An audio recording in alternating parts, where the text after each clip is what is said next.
The old way is basically dead. That advice our parents got, work hard, stay loyal, climb the corporate ladder for 40 years, that's no longer the golden ticket. So if that path is broken, what are the new rules? How are people actually building wealth right now? So, welcome to the new playbook. We're about to dive into the calculated grinds, the crazy high-risk hustles, and yeah, even the paths that are basically just a lucky roll of the dice. Let's get right into it. We're going to kick things off with the paths that still lean on that old-school, relentless effort, but with a totally modern spin. This is the grind. So on this slide, you can see this really interesting split. On one side, you have the average Joe. This is the person following the classic script. But on the other side, you've got the NPC, the non-player character. This is that silent grinder who works with almost robotic discipline, not to get a promotion, but to get out of the entire game as fast as possible. And for the average Joe, well, this is the prize at the end. After a 40-year career, the average net worth shakes out to be about $1.8 million.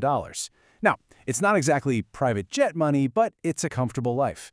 It proves the long, slow game, it still works. But the NPC? Oh, they are playing a completely different game. They basically sacrifice their entire 20s and 30s. We're talking living on rice and beans, tracking every single penny, and they hit financial freedom by age 40. No more boss, no mortgage, just pure freedom that they bought with absolute insane discipline. Okay, now let's pivot from that traditional grind to what we're calling the modern hustle. These are the high-risk, high-reward digital age plays that you hear about all the time. And this just perfectly shows the journey of the modern entrepreneur.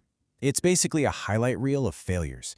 A failed dropshipping store, a failed clothing brand, you name it. It's all fueled by this deep refusal to just sit and rot in a cubicle. And then one idea finally hits, and boom, a $2 million exit.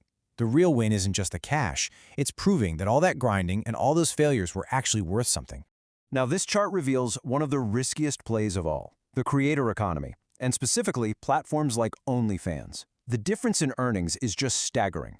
You've got the top 1% making an absolute fortune, while the other 99% are risking permanent public exposure for, well, let's be honest, not very much. To win here, it's not just about looks. It's about being a master of marketing, branding, and building a community. This quote just nails the influencer path. It starts with building an audience, right? Gaining their trust. And then you pivot to promoting basically anything, from drop-shipped gadgets to sketchy supplements. The thing is, you're not really selling products, you're monetizing attention itself. And if you're good at it, it's an incredibly profitable game to play. All right, let's totally shift gears. We've done the grind, we've done the hustle, but what if you could just skip all of that? What if getting rich all came down to a single, unbelievable moment of pure, dumb luck?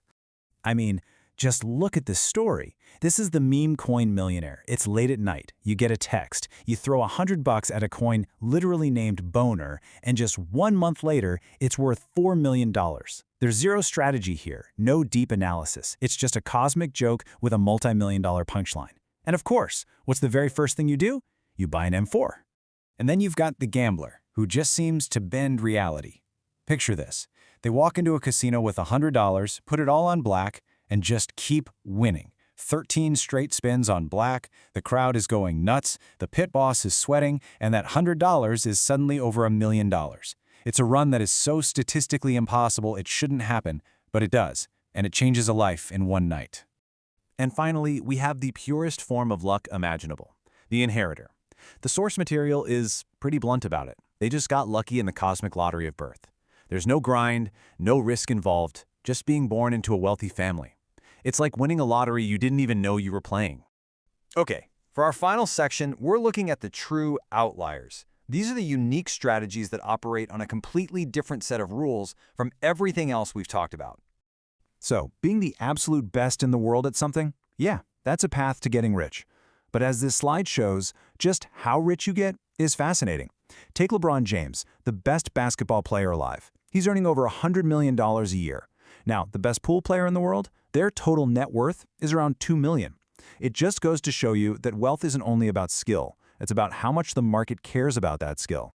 This quote, well, it introduces one of the most controversial plays in the book, the gold digger. It's framed as this cold, calculated strategy. It's not about love, it's a business transaction, where the main asset is a wealthy and often much, much older partner. Which brings us to this big question, right? Is this whole strategy just completely unethical, or is it simply incredibly effective? The source material notes that while it's definitely not a glamorous path, it's a play that technically can't fail if you actually make it to the finish line. So, as we've seen, all these different paths to wealth really boil down to these fundamental tensions. Is it about pure, hard effort, or is it about that one lucky break? Are you willing to take on massive, life-ruining risk for a massive reward? And, where do you personally draw the line between what's ethical and what just plain works? And that really leaves us with one final thought.